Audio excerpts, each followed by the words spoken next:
अस्सलामुअलैकुम वरहमतुल्लाहि वबरकातुहू। बिस्मिल्लाहिर्रहमानिर्रहीम। मेरे आका अलैहिस्सलातु वस्सलाम के दीवानों, आज मैं आपके सामने कूंडा के मुताल्लिक़ कुछ अहम मसाइल पेश करूँगा कि जैसे कूंडा में किसके नाम से फ़ातिहा की जाती है और कूंडा में क्या क्या चीज़ें हमें करना चाहिए, क्या क्या चीज़ें नहीं करना चाहिए और किस दिन कूंडा की फ़ातिहा हमको दिलानी चाहिए। तो आज मैं इस वीडियो के अंदर इन सारी चीज़ों के ऊपर गुफ्तगू करूँगा।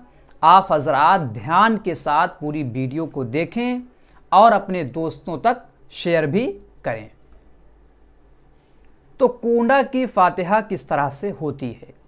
तो जिस तरह से आम तौर पे आम दिनों में और बुज़ुर्गों के नाम नियाज़ दिलाई जाती है, फ़ातिहा की जाती है, बिल्कुल उसी तरीक़े से इस महीने के अंदर हज़रत इमाम जाफ़र सादिक़ रज़ी अल्लाह ताला अन्हु के नाम नियाज़ दिलाई जाती है।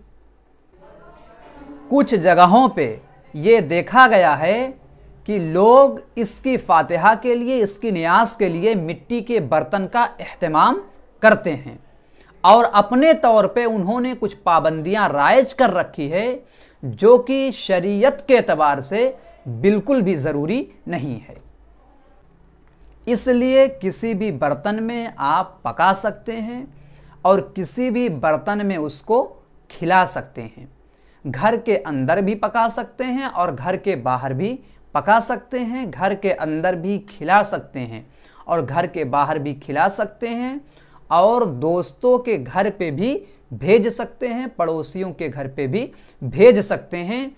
ये लोगों ने जो राइज कर रखा है कि उसको जिस जगह पे फ़ातिहा हो उसी जगह पे खाना चाहिए, बाहर नहीं लाना चाहिए, उसको मिट्टी के बर्तन में खाना चाहिए। ये शरई एतबार से इसकी कोई दलील नहीं है, शरई एतबार से इसकी कोई हकीकत भी नहीं है। आप मिट्टी के बर्तन में खाएं तो भी जायज़ है, मिट्टी के बर्तन में पकाएं तो भी जायज़ है, घर के अंदर खाएं तो भी जायज़ है, बाहर खाएं तो भी जायज़ है और अपने दोस्तों, अहबाब और पड़ोसियों को खिलाएं या उनके घर भेजें, ये भी जायज़ है। इसके अलावा मुआशरे में ये भी राइज है कि किस दिन हज़रत इमाम जाफ़र सादिक़ रज़ी अल्लाह ताला अन्हु की नियाज़ दिलाई जाए। कुछ लोग 15 रजब को उनकी नियाज़ दिलाते हैं यानी कूंडा मनाते हैं और कुछ लोग 22 रजब को नियाज़ दिलाते हैं, 22 रजब को कूंडा मनाते हैं। तो याद रहे कि उलमाए किराम और मुफ्तियाने इज़ाम का ये मुत्तफ़िक़ा फ़ैसला है कि हज़रत इमाम जाफ़र सादिक़ रज़ी अल्लाह ताला अन्हु के विसाल की तारीख़ 15 रजब है। आला हज़रत अज़ीमुल बरकत इसके बारे में फ़रमाते हैं, ख़ास उस दिन ईसाल सवाब या नियाज़ करना जिस दिन उस बुज़ुर्ग का विसाल हुआ है ज़्यादा बेहतर और फ़ायदेमंद है। तो बेहतर यह है कि हम 15 रजबुल मुरज्जब को हज़रत इमाम जाफ़र सादिक़ रज़ी अल्लाह ताला अन्हु के नाम की नियाज़ दिलाएं। 22 रजबुल मुरज्जब का मसला क्या है? तो इसका मसला ये है कि कुछ लोगों ने लोगों के जहन में ये बात डाल दी है कि 22 रजब को शिया मनाते हैं। 22 रजबुल मुरज्जब को हज़रत अमीर मुआविया रज़ी अल्लाह ताला अन्हु का विसाल हुआ था, वो विसाल की तारीख़ है, इसलिए शिया उस दिन खुशी मनाते हैं। तो ये बेअसल है, इसलिए कि वो खुशी क्यों मनाएंगे और अगर मनाएंगे भी तो उनके खुशी मनाने से हज़रत अमीर मुआविया रज़ी अल्लाह ताला अन्हु का क्या बिगड़ेगा।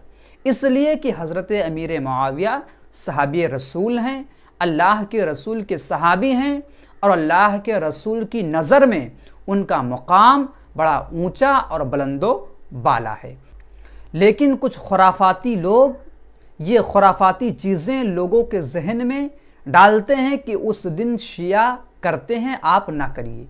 आप बिला शुबा उस दिन कर सकते हैं और अगर आप उस दिन करते हैं तो हज़रत इमाम जाफ़र सादिक रज़ियल्लाहु ताला अन्हु के साथ साथ हज़रत अमीर मुआविया रज़ियल्लाहु ताला अन्हु के नाम की भी नियाज दिलाएं, ये ज़्यादा बेहतर है। तो आप 15 रजब को उनके नाम की नियाज दिलाएं तो ये भी जायज़ है, और आप 22 रजब को उनके नाम की नियाज दिलाएं तो ये भी जायज़ है, या साल में किसी भी दिन उनके नाम की नियाज दिलाएं तो ये भी जायज़ है। और कूंडे की नियाज क्यों दिलाई जाती है? कूंडे की नियाज इसलिए दिलाई जाती है कि जब कूंडा आता है तो हज़रत इमाम जाफ़र सादिक रज़ियल्लाहु ताला अन्हु से मोहब्बत करने वाले, उनसे इश्क करने वाले, उनसे अक़ीदत रखने वाले उनके नाम की नियाज उनके नाम से विसाल सवाब करते हैं। और बहुत सारे लोग इसके बारे में आपसे कहेंगे कि ये शो का तरीक़ा है, ये उनका तरीक़ा है, ये उनका तरीक़ा है, आप मत मनाइए। लेकिन ये फजूल की बातें हैं, इसमें आप ना पढ़ें।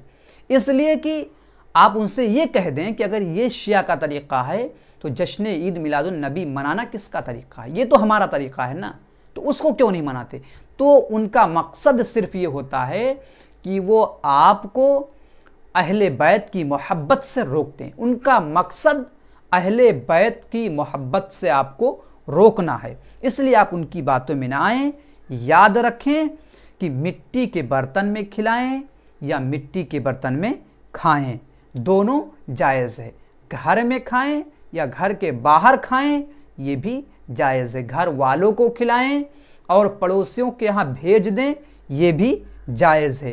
15 रजबुल मुरज्जब को नियाज दिलाएं या 22 रजबुल मुरज्जब को नियाज दिलाएं, दोनों तारीखों में नियाज दिलाना जायज़ है।